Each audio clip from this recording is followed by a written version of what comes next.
Follow me, now! This world's falling apart! It's just the destruction of a world. Again. I'm Ishmael. I travel through time and space.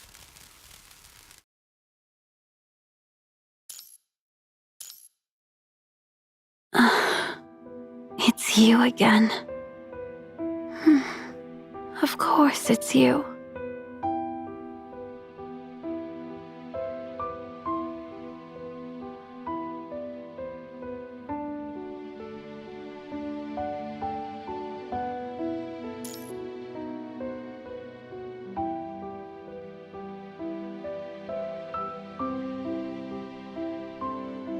My wrists. It's of little consequence. This physical form. Its condition is not something I dwell on.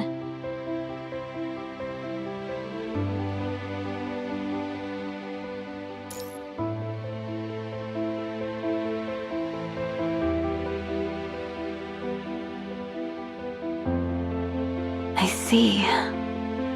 You're worried about me.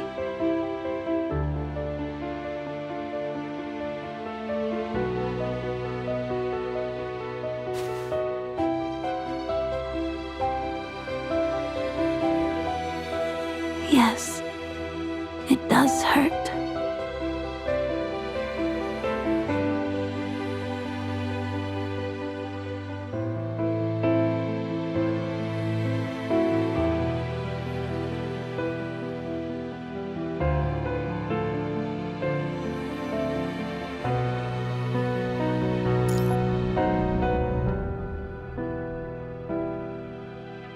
The port?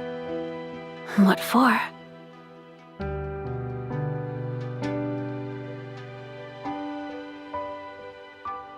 The ship tickets to Corinthos that Shorthalt bought for us.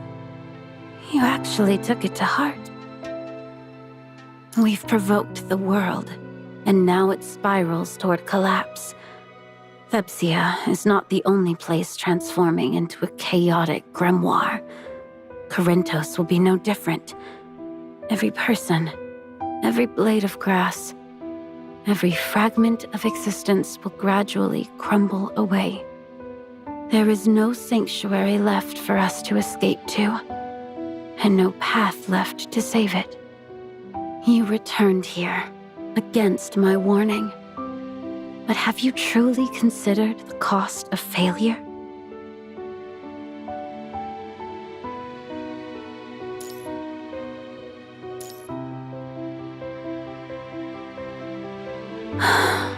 Thank you.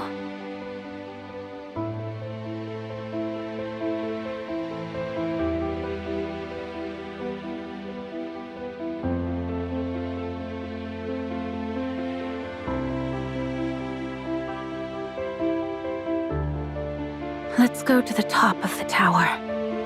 The place where we truly met for the first time. I've converged most of the guidance, but the gears were thrown into disarray. The tower is where I can complete the calibration. This world was born from me. It's only right that I be the one to set its course again. At the very least, I want Lesti to see her homeland again. For Etha's articles to finally make the headlines. For Rahili's inventions to change people's lives the way she always dreamed. Ideals of war and love, they're too fast. Even in this world of my own making, they feel boundless, beyond my grasp. All I can truly care for is this small corner of existence and the few souls within it. More importantly, you're with me. Come with me. There is so much worth adjusting the gears for. The tower is tall, and the monsters cannot reach us.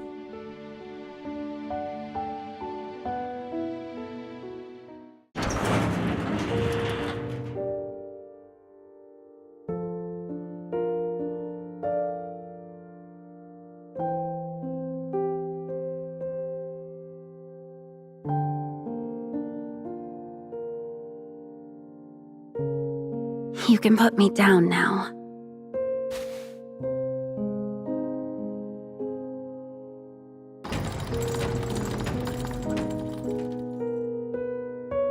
These are the paths of those 3 children.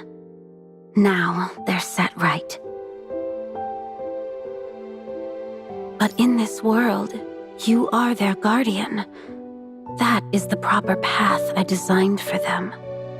Lucia, Lee, Liv. They will never know a life of hardship and displacement. Under your care, they will have a childhood, an education, a chance to grow up normally, far from the grasp of the military or any other armed faction. They will become ordinary people, happy people.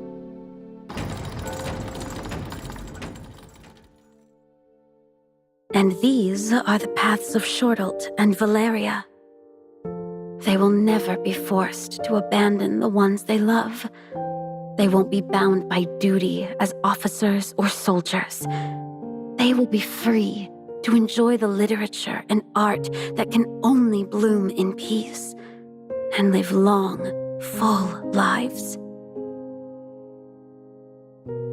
These are the paths of Rahili and Etha, my professor and my friend. I don't know if they would have approved of this world I made for them, but for now, they seem happy. And that is enough.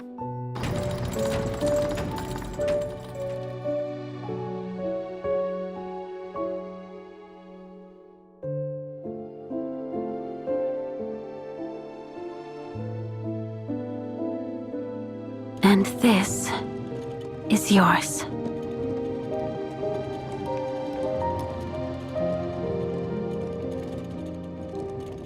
Have you ever wondered what your life would have been like without the punishing virus, without the war, without the weight of being the Grey Raven Commandant?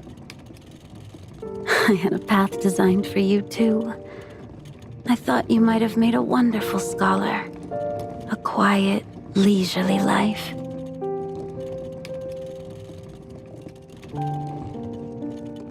I could picture you walking to a lecture with books under your arm, challenging your professors, making friends on campus and in the town. I imagined you exploring the world, reading, enjoying clever games, writing articles that made people think, building complex arguments and debating them with passion. My plan was to gently draw you closer to me, to my role as the Pontiff. I was going to make a slight adjustment to your gear, just like all the others.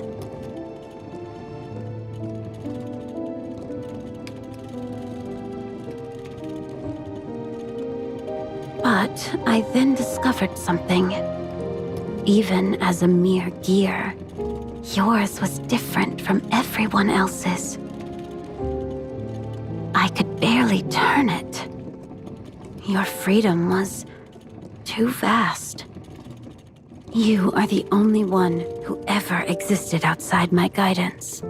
I didn't understand why. But before I could find an answer, everything began to fall apart. You saw what happened.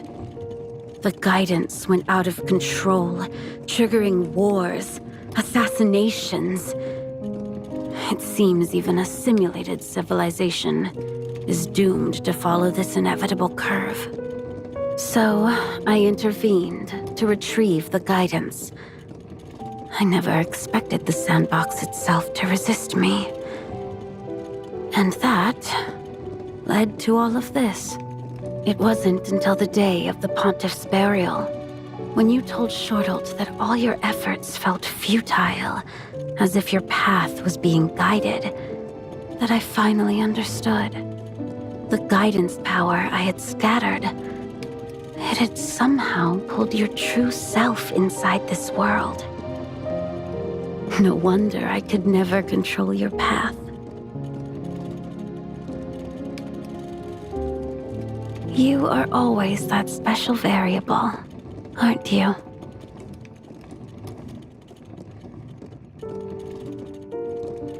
My initial plan was simple. Retrieve the guidance, no matter the cost. Even if it meant having myself burned to death. I created this sandbox. It was my responsibility to correct it. But then, you arrived. And these gears, these predetermined paths, began to turn freely around you. They created new stories I never could have written. Thanks to you, this world's ending is filled with moments I will carry with me forever.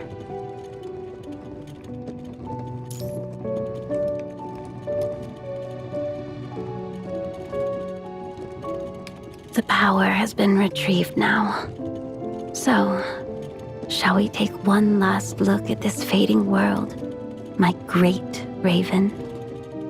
Just like when we watched the sunset together in Endymion.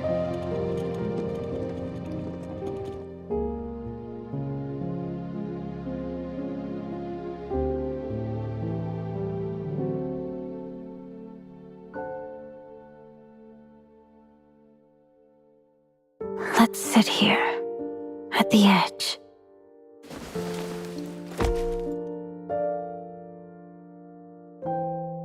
Now that you've seen the gears, you understand. I carried regrets for so many of you. That's why I created this sandbox. And it's not just here.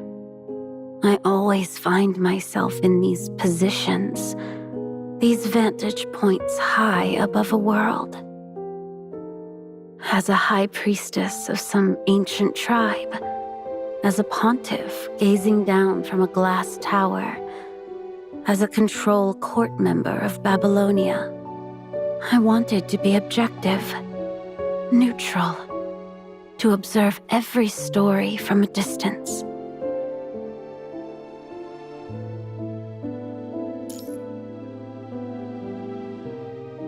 I'm sorry. It's easy to lose yourself in a beautiful dream, and I was no exception. Please, don't say I'm selfish.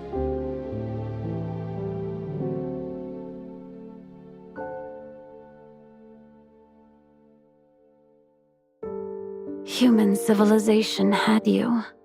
People who fought, who changed their fate.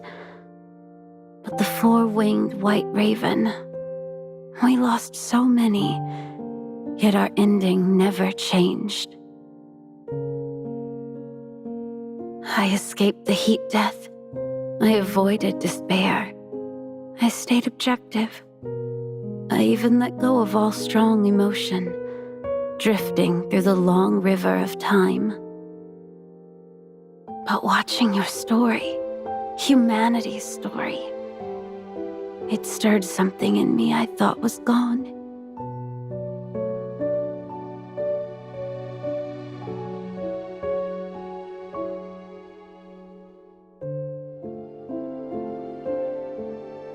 I feel so very lonely.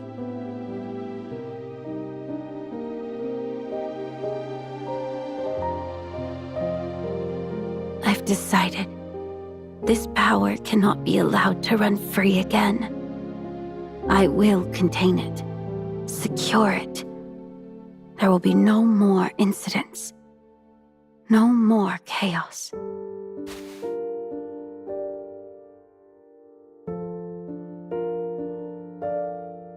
Please, let me first apologize.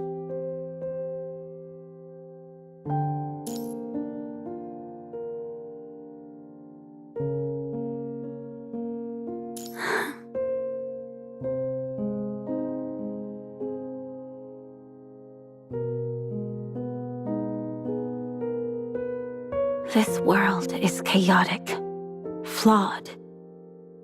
But because you were in it, I came to love it.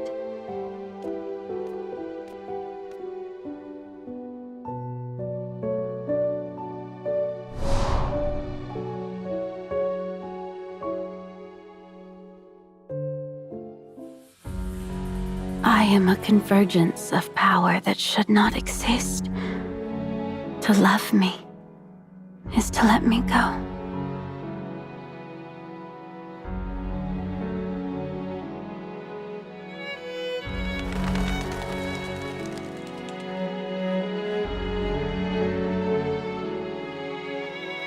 I will dissolve into this world.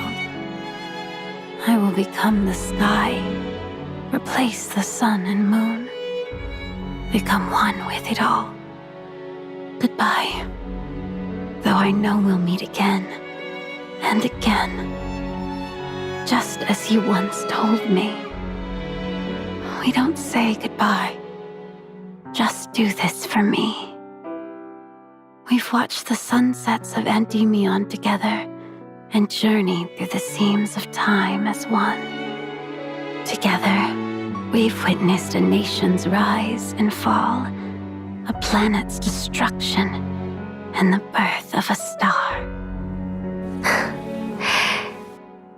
After all that, what couldn't we look forward to? But next time, I'll just come to you as a bird.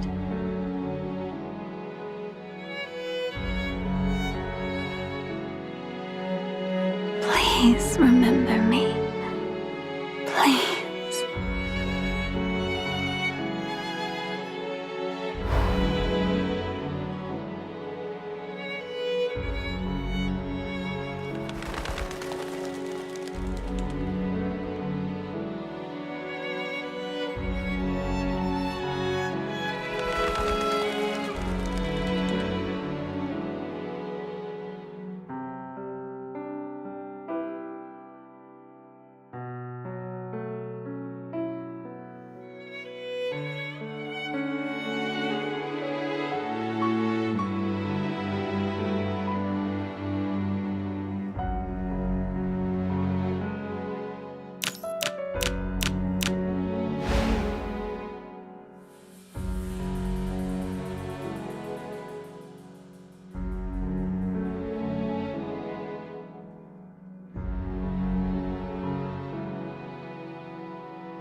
I heard you are on a mission nearby. I thought I'd take the chance to see you. How have you been resting?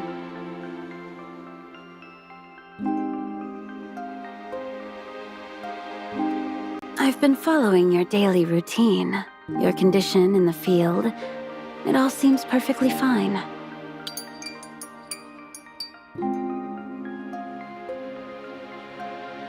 Coffee, with just enough milk, and precisely the right amount of sugar to reach maximum solubility. That's when the flavor is at its peak. There's something in your eyes. You have something for me, don't you?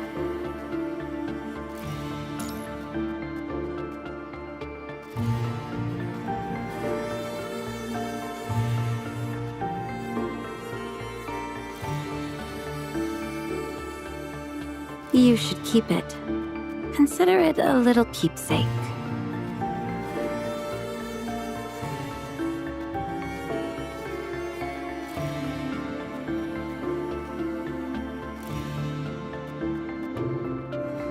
This isn't a mission.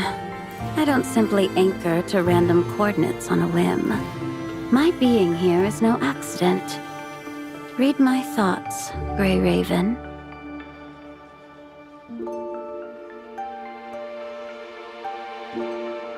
Did you hear that? I came here for a reason. A certain Grey Raven has been flying so freely across the world lately.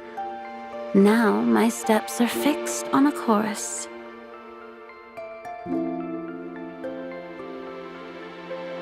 If I were a gear, I suppose you've nearly become the axis I revolve around these past few weeks. But it's good to see you're well. Your feathers are preened. Your spirit is soaring.